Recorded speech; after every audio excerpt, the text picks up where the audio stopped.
Welcome back to We Need to Talk with Dr. Darcy Sterling, where I give you the tools and skills to love better so you can live better. Fear plays a very important evolutionary role in our lives. It tells us what to avoid and what's dangerous, keeping us safe. But sometimes fear expands beyond its intended purposes. Instead of protecting us, it can limit us, shrinking our world, and with it, our pleasure, our possibilities, and even our relationships. When fear hardens into patterns dictating the way we move through the world, it can morph into phobias, intense, persistent fears that feel impossible to override, no matter how irrational we know that they are. Mental health professionals have historically treated phobias through exposure therapy, where a patient is gradually and repeatedly exposed to the source of their fear in a controlled way, hoping that over time, with repeated exposure, we can reduce the anxiety response. But exposure therapy isn't without risks. It carries the possibility of re-traumatizing the patient. And beyond that, most clients with a phobia diagnosis want nothing to do with it because there is no way to predict how many exposures it'll take for the fear to subside. I can tell you from my own professional experience that few things make me feel as impotent and ineffective as having a client who is suffering when the treatment itself requires that they suffer even more. A few years ago, I found myself in that exact position. I had a client struggling with a phobia. She's given me permission to share her story, and her fear of elevators threatened to sabotage her career as a leading realtor in Manhattan. You cannot sell real estate in New York City without getting into elevators. Some would say you can't even live here with that fear. I couldn't bring myself to put her through exposure therapy, so I dove into the research, hunting for an alternative, and that is when I discovered today's guest. Dr. Merel Kindt is a leading neuroscientist and a professor of clinical psychology at the University of Amsterdam, and she is the founder of the Kindt Clinics. Her groundbreaking research has led to the development of the Memrec Method, a phobia treatment that has an 85% success rate after just one session. I used her method on my client. I gave her one treatment, and that's all it took. If you have ever struggled with a phobia, whether it's fear of flying or something as specific as spiders, this conversation will make you rethink what your life can look like. Please welcome Dr. Merel Kindt. Phobias are often dismissed as irrational fears, but for people who suffer from them, they feel so real and so debilitating. What is actually happening in the brain when a phobia takes hold of us? Well, the brain responds as if there's real danger. So, in terms of brain areas, the frontal lobe cannot inhibit the other areas in the brain that are responsible for the fear response, like the amygdala, the insula, and the anterior cingulate area. In other words, our brains do not make a distinction between real and unreal danger. They respond as if we are in a real danger and we should protect ourselves from the danger by escaping, since in case of a phobia, it feels as if we have no control of the fear or of the danger. And because it can't make a distinction, it can't draw a distinction between what's really happening and what we're imagining is happening, how does that set up our entire nervous system to respond? When our brain sort of thinks that we are in real danger, it's very important to do something to act such that we can protect ourselves. So that means that our heart rate should be increased, our muscle tension should be enhanced so that we can really, for instance, run away or escape from the situation. And how do they develop? How do these phobias even happen to people? So phobias develop by learning experiences, and it can either be through a traumatic experience, but very often it starts with indeed an aversive experience that we cannot call really traumatic, but then people start to avoid the situation. So an association is actually formed between a situation and the fear response, like that you encountered a dog that you didn't really trust, that the dog was approaching you, and it's not that the dog really attacked you, but it can already be something like some feelings of uneasiness, of feeling unsafe. And then if you start then to avoid dogs in general, then gradually the fear become worse and worse, and finally ends into a real phobia. Do you or does the research confirm that by avoiding the fear, we are more likely than not feeding it oxygen and helping it to grow? Absolutely. Avoidance is the worst thing that you can do when you have a fear, because it's actually every time a sort of confirmation. Oh, if I avoid, I don't feel the fear response, and that means, oh, it is safe. So that makes the fear association or the fear memory stronger and stronger. What you also see is when people start to avoid situations, that you see a sort of spreading. So very often it generalizes to more different situations where people may anticipate on a confrontation with the fear. They start to avoid it, and then there are more and more situations that are linked to the original fear, and this is also part of the development of a real anxiety disorder or phobia.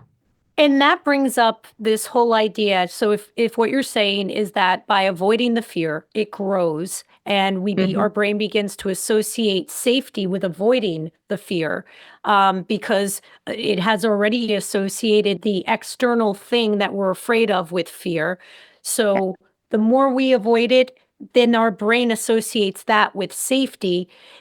That brings up for me this whole concept of exposure therapy. And I know you know this, but for decades, exposure therapy has been the gold standard for treating phobias, despite its challenges. I'm curious, why has it been so hard to find an alternative treatment until now? So the general procedure of exposure is very functional, very good idea, especially because very often children do not have a phobia, but they find many situations a bit scary when they have to learn new things like swimming or going underwater or learning to bike and so on. And then the best way is indeed to try it out, expose yourself, and then you can learn that it's actually safe and that you can do it. So indeed, this general idea of exposure is still a great idea, and I would everyone advise, if you are aware of your own fears, that you should try at least to challenge yourself and to expose yourself to those situations. And it is still a very effective treatment. The difficulty or the limitation, at least, of exposure therapy is that with exposure therapy, we learn something new. So we learn new behavior, but the old behavior, which is subserved by what we call fear memory, remains intact.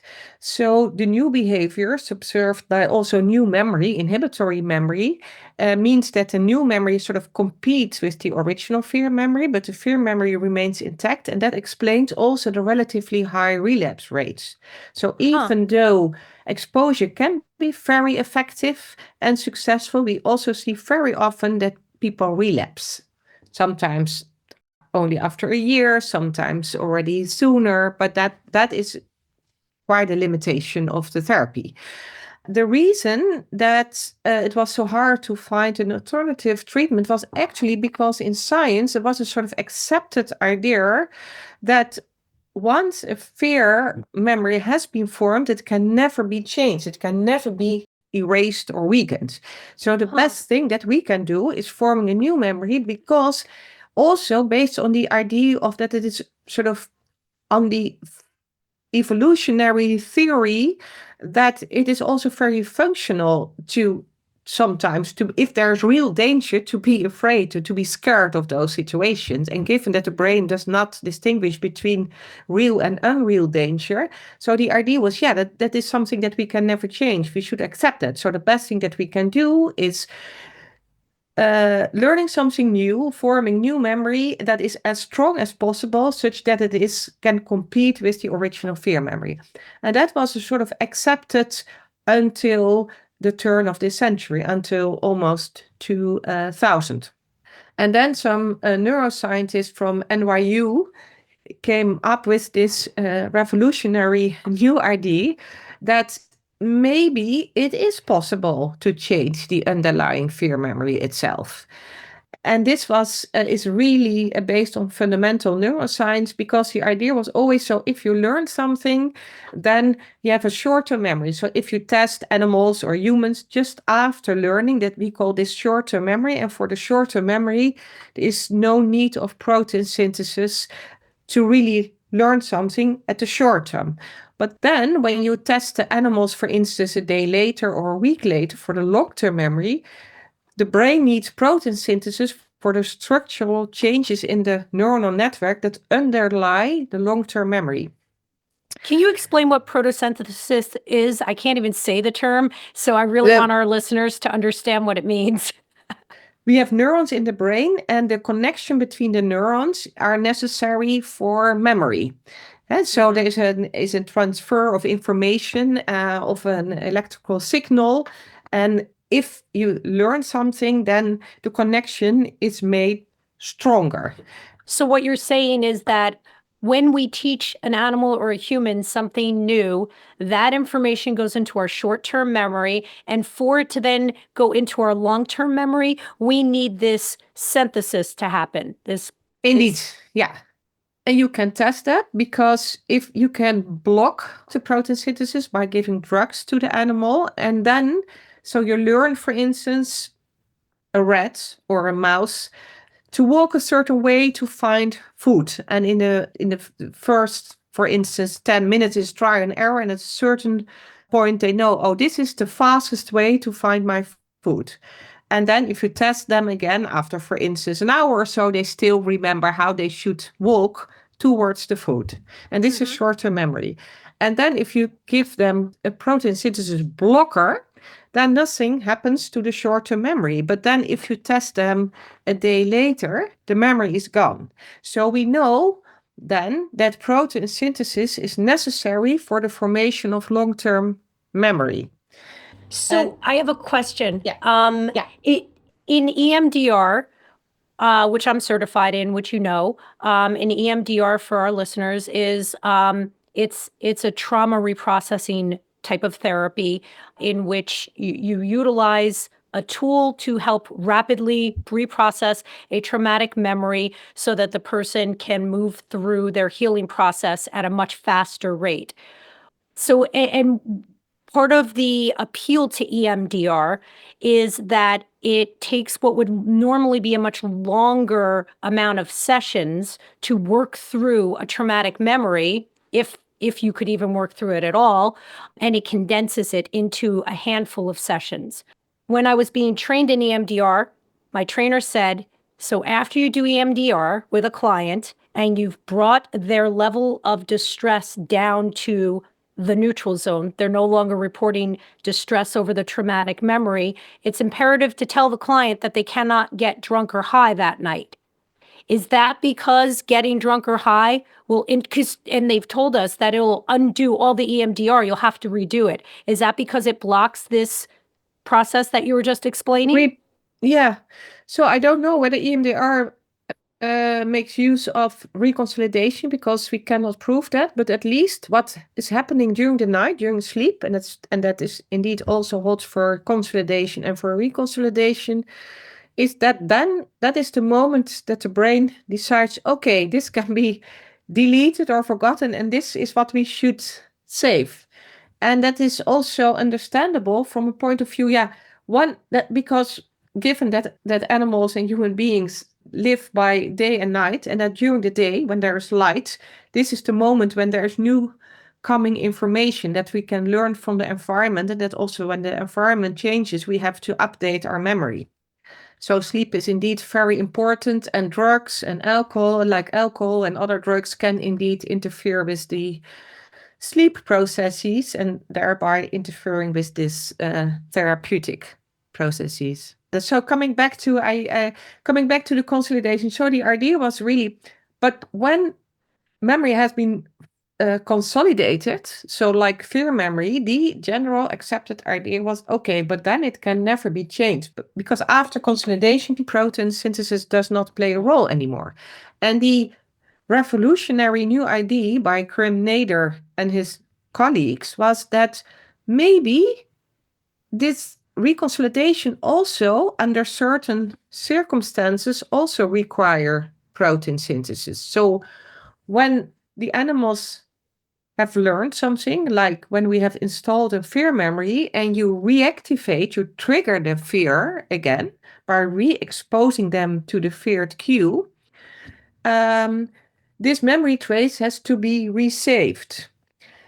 And we can interfere with the resaving of the original fear memory by giving a drug that disrupts the process of resaving or disrupts the process of reconsolidation. And that was actually what they showed. And then when the rats came back the next day in the same cage and they were presented with the same cue, they didn't respond with the defensive reflex. They didn't fear the cue anymore. And that was very different from exposure or from extinction training, because after extinction training, you can easily show that the fear can come back by changing the context, for instance, or just by waiting some days. Then you very often see spontaneous recovery of the original fear response. And this didn't happen after the memory reconsolidation intervention. Why is it so hard to find an alternative treatment until now? Because the general accepted idea was that when fear memory has been formed, it will remain in the brain forever.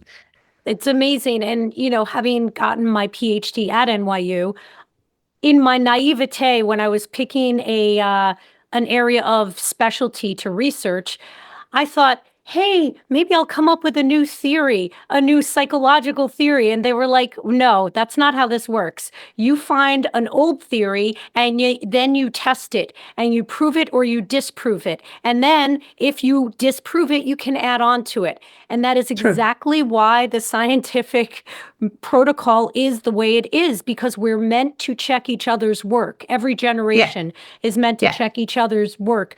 And what I hear you saying is that the reason it took so long to find an alternate treatment for phobia is because people looked at the data and said, oh, it's impossible. You don't ever get rid of the original memory. You just create a secondary memory that it competes with at that point. Yeah. Your research led to the development of the Memrec Method, which challenges everything we thought we knew about treating phobias. Can you walk us through how that works?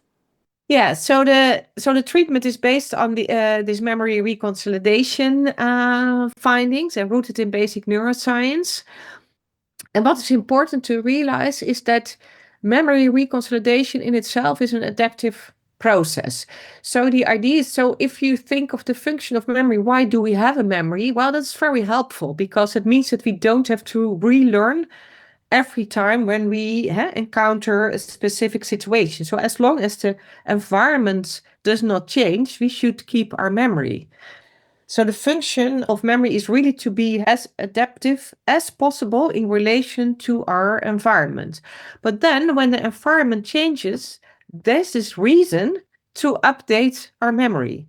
And we can update our memory either by changing the original memory trace or by forming new memory traces. So if there's only a sort of minor difference, relatively minor, then this is mostly a reason to update the original memory. Whereas when it is really different, this is a reason to form new memory. And I come back to this later when I explain the difference between memory reconsolidation and exposure therapy. So exposure therapy involves mostly very long sessions of exposing the patient to the feared situation. And sometimes one single session of an hour or a couple of hours is enough, but most of the time you need more sessions. And most therapists, it differs a bit, work with sort of gradual exposure. So you don't start with the most extreme situation and confrontation. But for instance, if people have a fear of spiders, you start with a small spider and then gradually go to the more bigger ones and so on.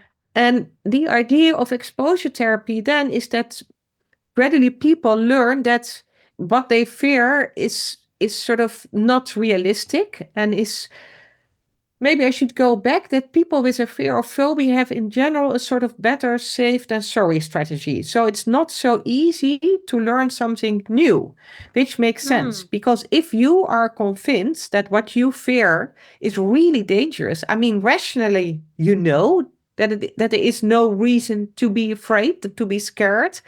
But when you are confronted with what you fear, it's really hard to think rationally.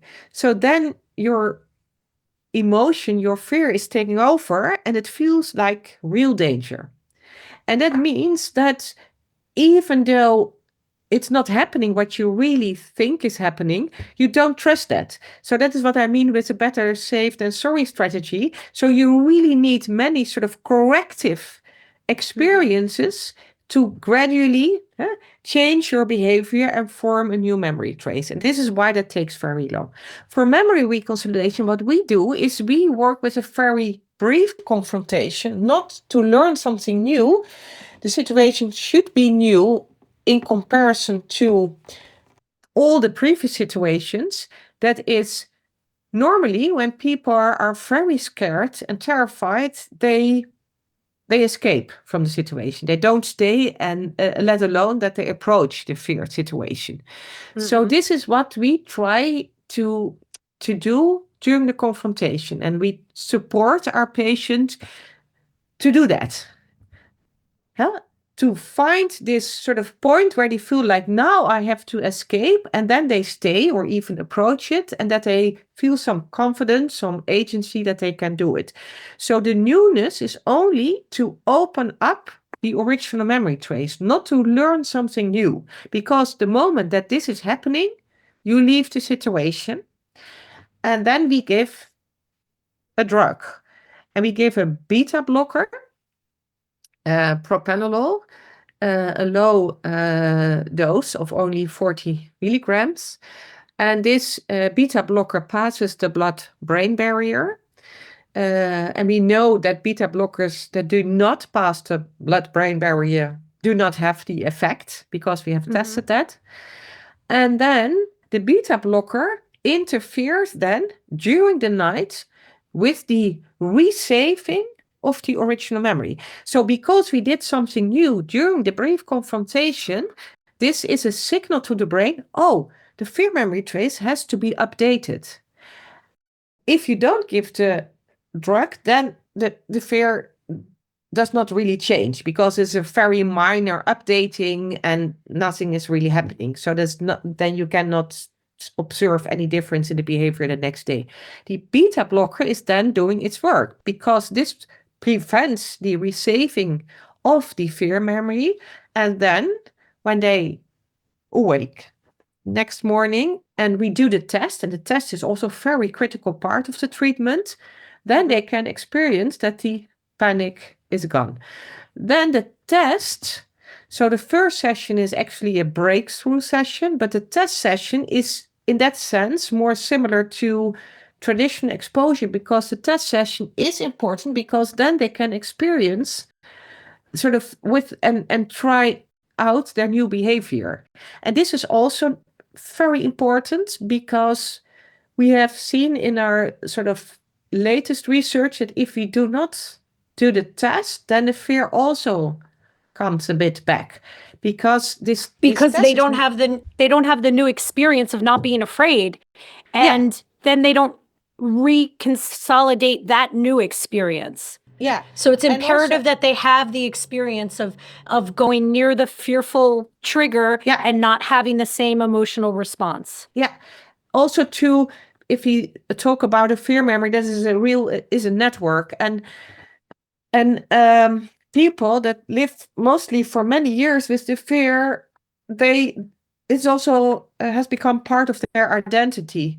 And to change that, to think differently about yourself, you need many new experiences when you confront yourself with the situation, and then not experience the original fear is critical to change your phobic identity into an identity, someone without a fear or phobia. So big picture, the Memrec method involves one session. You expose the patient to the fearful event or the fearful trigger. And then the patient is given a beta blocker, which is it a central nervous system? What is a beta blocker? Can you explain what it is? The beta blocker targets noradrenergic receptors, and we have them both. We have also adrenergic receptors in our heart, but also in the brain. And those receptors give a signal to the genetic transcription and protein synthesis, which is necessary for consolidation, but also reconsolidation of memory. So for the structural changes between the neurons, which underlie memory. So it is an indirect way to interfere with the process of memory reconsolidation, because we cannot give the drugs that are given to the rats or mice in other research. So this is a safe drug. We only give it once. And what is important is that we give it after the confrontation. So it's not to dampen the fear response. It is a very different way of making use of the drug. It's so counterintuitive to my clinical brain. So you expose the person to the fearful stimuli, and then you give them propanol, and they sit for a period of time to relax.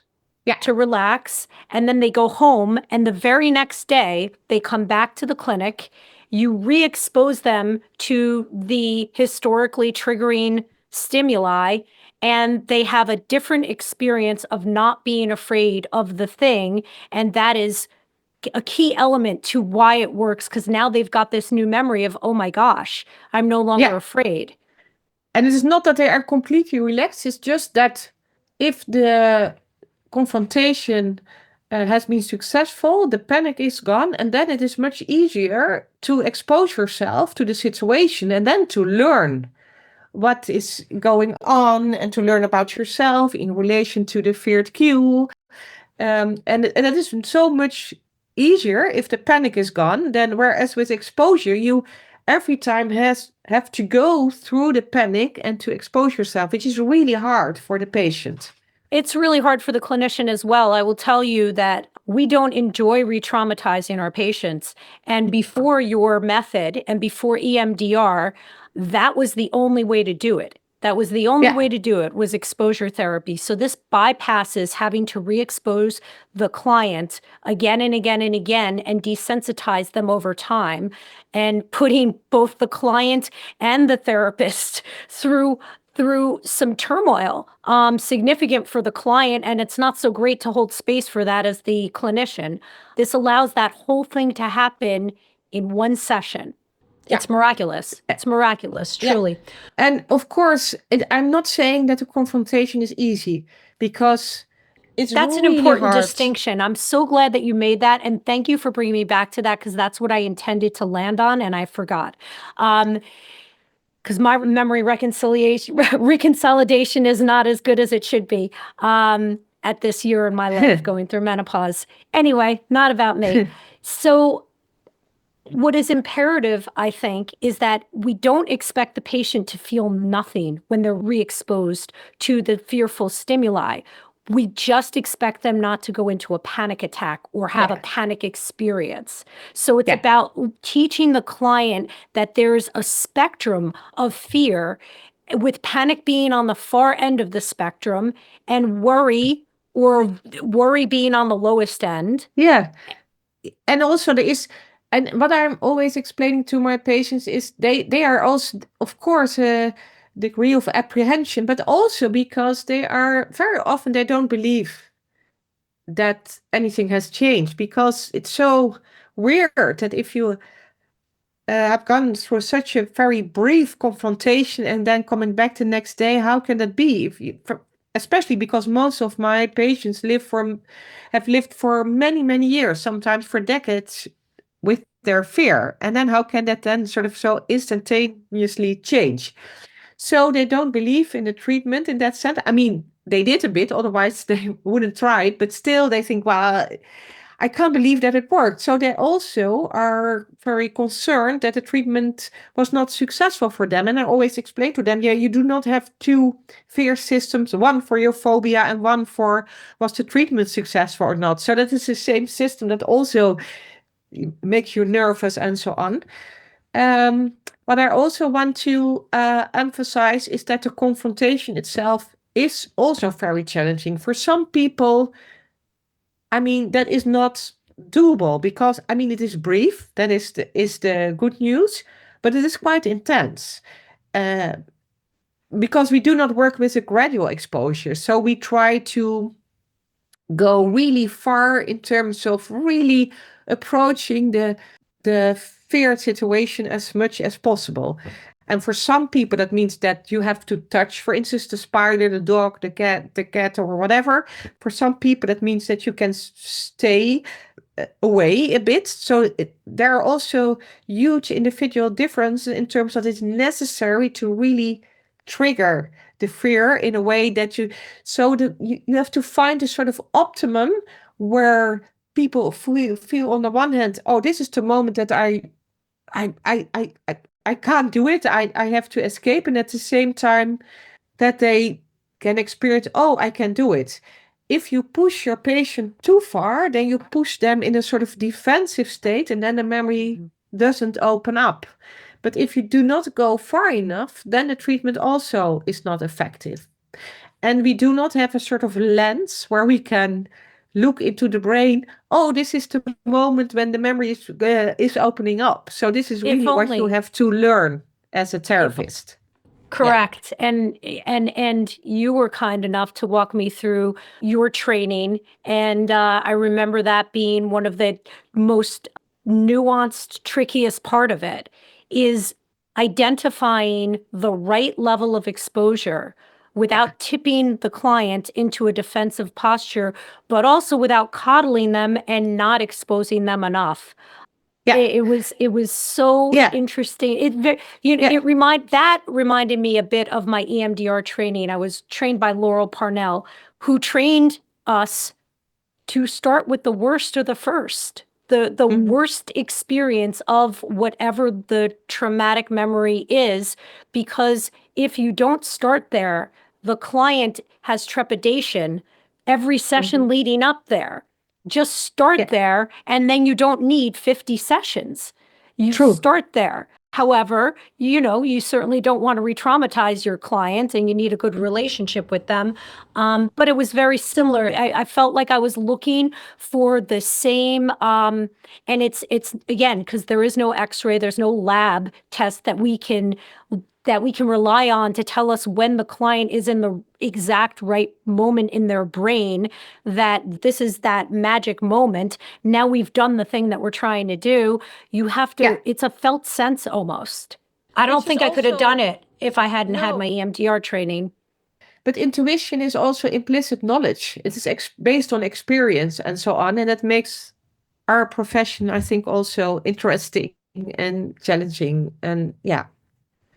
I mean, you can learn the techniques, but it is not a sort of just a protocol that if you do all the steps, then it's it. It's always so, but that is so interesting that every individual is different and you have to feel, and sometimes you think, oh, okay, this is right. And then I ask my patient, what are you thinking? And then they say, yeah, I'm counting to 10. And if it's 10, then I can leave the room. And then I know, oh no, because then they are not open to the new experience. So then I know then it's probably not opening up, because then they're still protecting themselves. Correct. They're engaging in a coping mechanism. They have to engage and immerse themselves. And sometimes you cannot sort of infer from their body language, but sometimes not. And you have to ask them, what is going on in your head?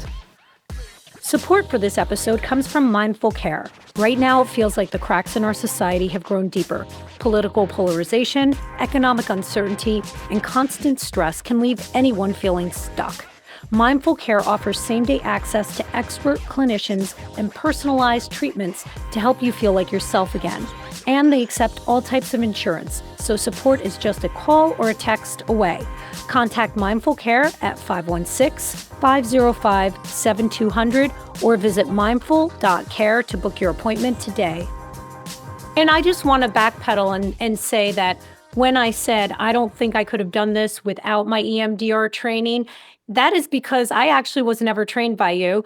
Full disclosure, we met during the pandemic. I learned about your method by watching more times than I can count, some very in-depth lectures that you gave where you described it at a university to a panel of students.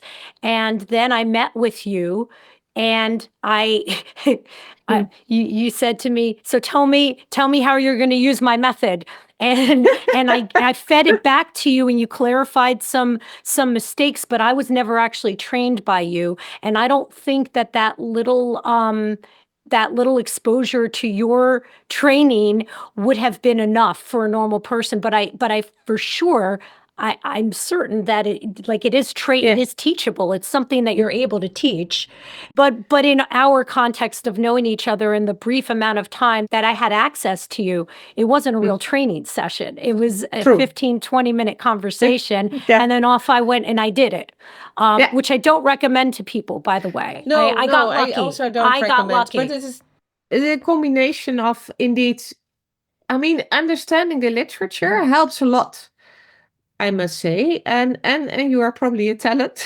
So that's also important. But your method is something that you have taught to many, many people. Mm-hmm. One of the most remarkable aspects of your method is that it only requires one session. And I'm sure you hear this all the time. It sounds too good to be true. Why does this work so quickly? Yeah, I agree. I have the same feeling that it sounds like too good to be true, and it feels also like magic. That's also what I present very often during my lectures. So I show the transformation, and so before the treatment and then after the treatment, and that doesn't feel like science, but more like magic, because magic is that you have two different observations and that you do not see the transition actually from one observation to the other. That is what magic is. And because the change is actually happening during the night. When we give the propranolol, and that is the moment when normally the resaving of the memory would occur, and then the beta blocker interferes with that process. But we are used in psychotherapy to sort of observe the gradual change in emotions and behavior. So that is very different. The reason that it works so quickly is because, as opposed to exposure, where you gradually learn new behavior, is here that it is a sort of, it's not about learning something new. It is, the confrontation is only to open up the memory trace. Then we give the beta blocker that interferes with the resaving, and that is what we do. So this is the sort of instantaneous effect. The test session the next day is, of course, that is normally we do that in an hour, but you can even do that longer. And we also, what is very important, emphasize to our patients, then you should also try out your new behavior in your daily life, in your own environment, because the avoidance of situations has become a habit in people who suffer from a fear or phobia. And this is also something that has to be changed. It's just that it is much easier if you do not feel the panic. Correct. You've had an 85% success rate after just one session, which is astounding. But what about the other 15%? Do some people require multiple treatments, or are there certain people for whom this method is just ineffective? Yeah, so there are people of the 50%, I do not know exactly the percentage, that indeed need. Sometimes the confrontation was not successful. Either we designed the wrong confrontation with the wrong animal, or people didn't dare to immerse themselves into the fear. There can be different reasons. So we sometimes, if we have at least an hypothesis about why it didn't work, we try a new version of confrontation another day. That sometimes happens, and sometimes even more than one session. For instance, with needle phobia is really difficult, because with needle phobia, it's very often, it is really that the needle, it's not that they fear the pain. It's really the idea that there is something that doesn't belong into your body, goes into your body. Yeah. And we have seen also many patients with a needle phobia who have a history of sexual abuse. So then it has to do with something that is sort of Two disparate memories have fired together, so they wired together. Yeah, and it has to do with your bodily integrity. Mm-hmm. So that is then the general overlapping theme. Right. And if we know that before we started treatment, sometimes people have been treated for their traumatic experience. That doesn't mean that even though they have been treated for that, I mean, it's still, of course, it is still there very often. Mm-hmm. So that can still be triggered when we treat people for their fear of needles. So then we very often need more sessions to work them through this. And we sometimes even do a sort of combination, because then sometimes we go even back to some traumatic experience and reactivate that during our confrontation. Wow. Yeah, and it is also because we very often said to each other, yeah, maybe we should only work with people with very specific fears and not the more complex cases. But you never know, because sometimes people with a fear of spiders, also the fear of spiders is related to traumatic Correct. experiences. A traumatic memory that they don't even have access to, or maybe they do have access to it, but who would see the two things as having anything to do with one another? Yeah. So they are not always aware of the relation between those different experiences. So yeah.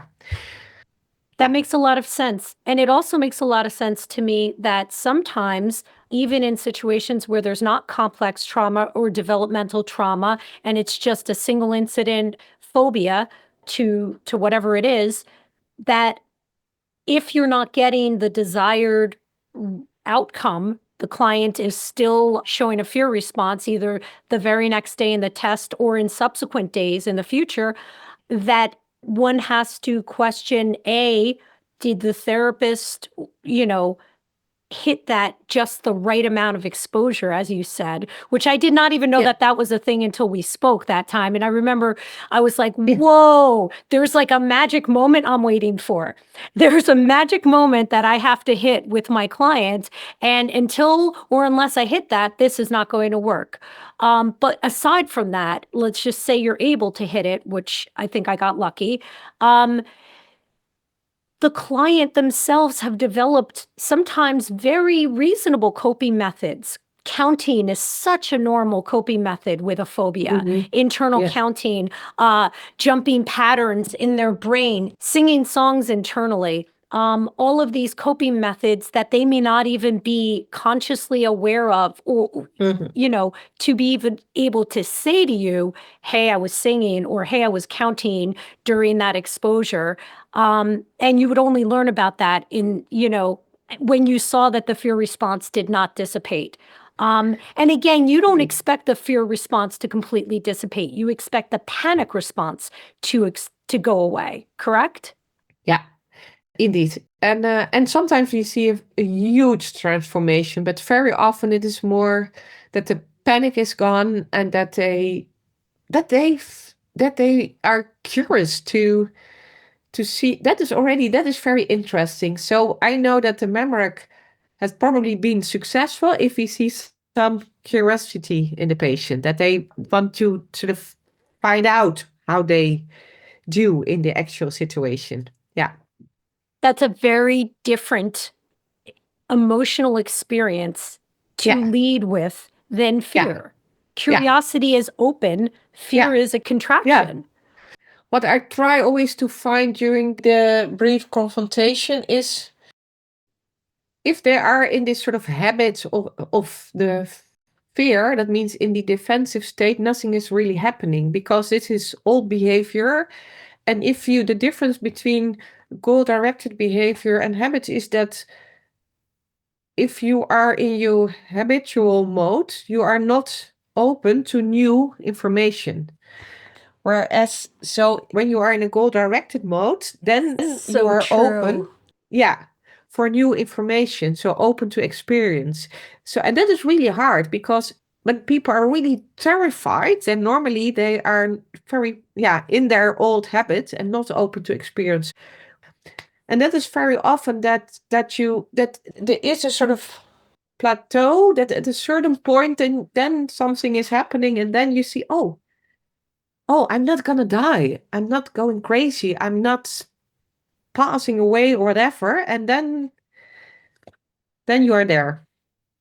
What you just described is perhaps one of the biggest hurdles therapists have in working with clients. If your client is not in a state of openness, Yeah. there's no new information that's going to pass between Indeed. them, between you Yeah. and the client, and also there's limited healing that's going to happen. I would argue that until you have trust with a client, which is another thing that's astounding with your method, you don't know your fucking clients. You have not created trust. You've not built any trust. Yeah. And they walk in the door, and Yeah. somehow you're able to bypass that whole hurdle that traditional therapy, every other kind of therapy, is predicated on. Yeah, that is so interesting because even in the beginning, I thought it is really important that the therapist is also doing the intake, but very often that's also not the case. That someone else did the intake. We have our own intake, not a sort of standard traditional intake procedure, really focused on what we will do. Of course, we ask questions about how the fear started, how they live in their daily life, how their family history was. But in general, it takes an hour. And we already in the intake design the confrontation.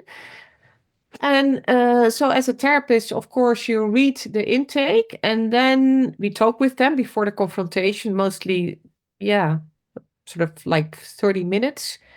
And then we start.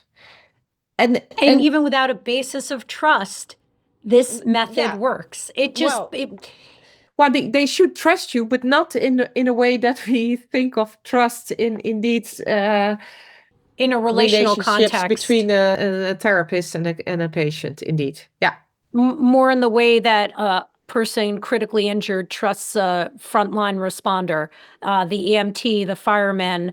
You don't need to have yeah. known the person to know when No, you're being indeed. rescued. Yeah, For people listening who struggle with intense fears, phobias, whether it's flying, fear of heights, or something deeply personal, what would you say to them, especially when people are skeptical or afraid to try something new because they've had so many failures?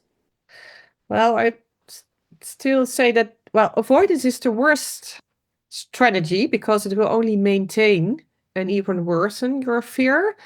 And most people who had the same skepticism and finally decided to seek treatment always regret retrospectively that they hadn't tried it earlier because they missed so much due to their fears. Yeah, that makes so much sense. And I've heard that myself.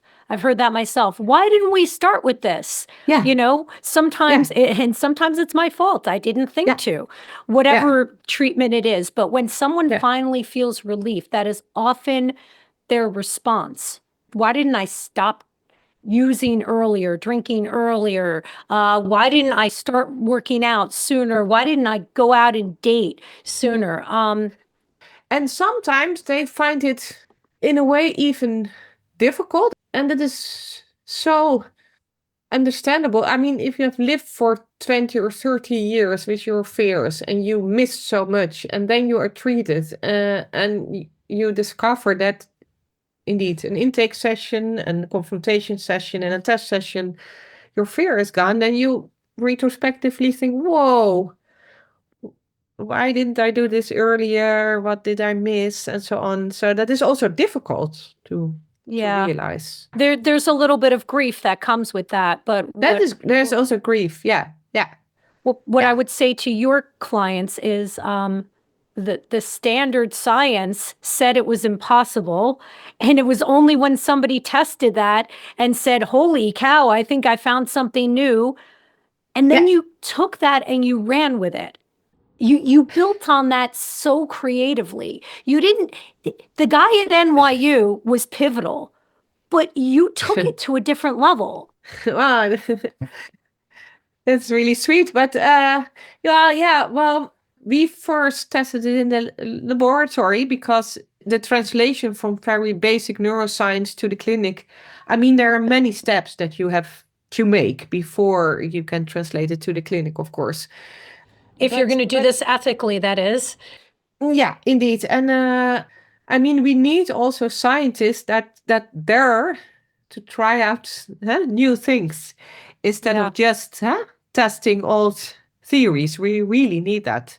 Speaking of which, your work focuses on phobias, but do you see the potential for the Memrec method to be used for other mental health issues like treating addiction, perhaps? Yeah.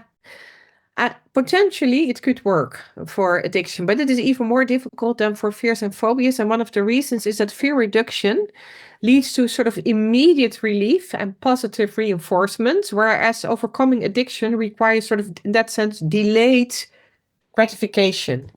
And it takes longer, which is harder to reinforce through reconsolidation therapy, because you can experience the sort of the difference, the positive effects of stopping with your addiction, not immediately. That takes time. So that makes it hard already.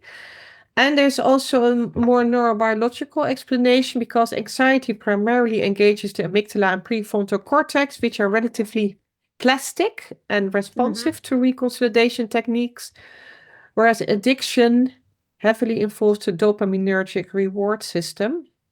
And that is more resistant to updating once a habit has been well established. So it is harder. It's not impossible, but it's harder.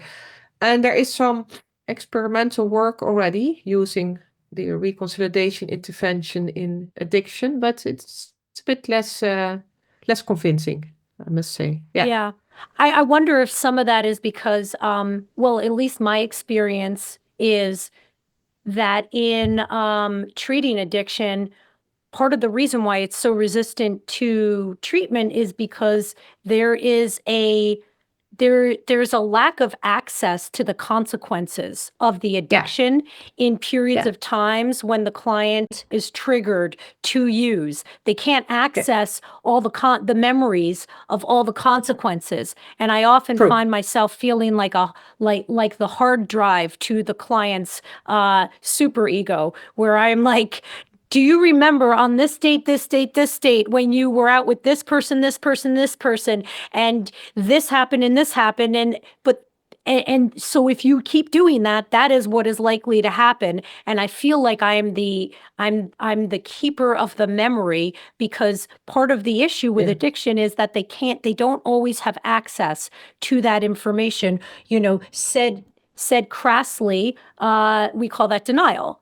But it's literally I think we believe, you correct me if I'm wrong, that it has more to do with memory and how memory works than it does with somebody's like inability to see what's right in front of them. Is that right? Yeah. And to add on this, indeed.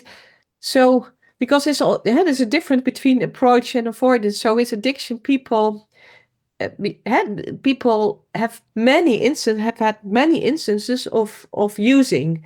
So there have been so many instances and reinforcing the memory traces, whereas with fear, very often people are good in avoiding the situation. So in that sense, the memory is not as strong and broad as we see in addiction. That's interesting. Right. Yeah. Right. If you're afraid of heights, You avoid high buildings, or you avoid standing by the window, so you're not constantly Indeed. reminding yourself, right? Yeah, so it's neat that you had indeed so many instances of that you were afraid because you avoid it mostly. That's what people do with fear.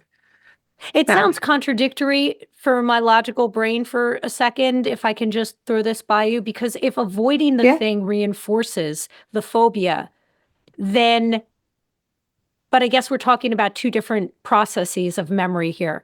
Avoiding it does reinforce the phobia, and also it doesn't give you as many exposures to the phobia, so that it's less apt to respond in the traditional ways that neuroplasticity does respond.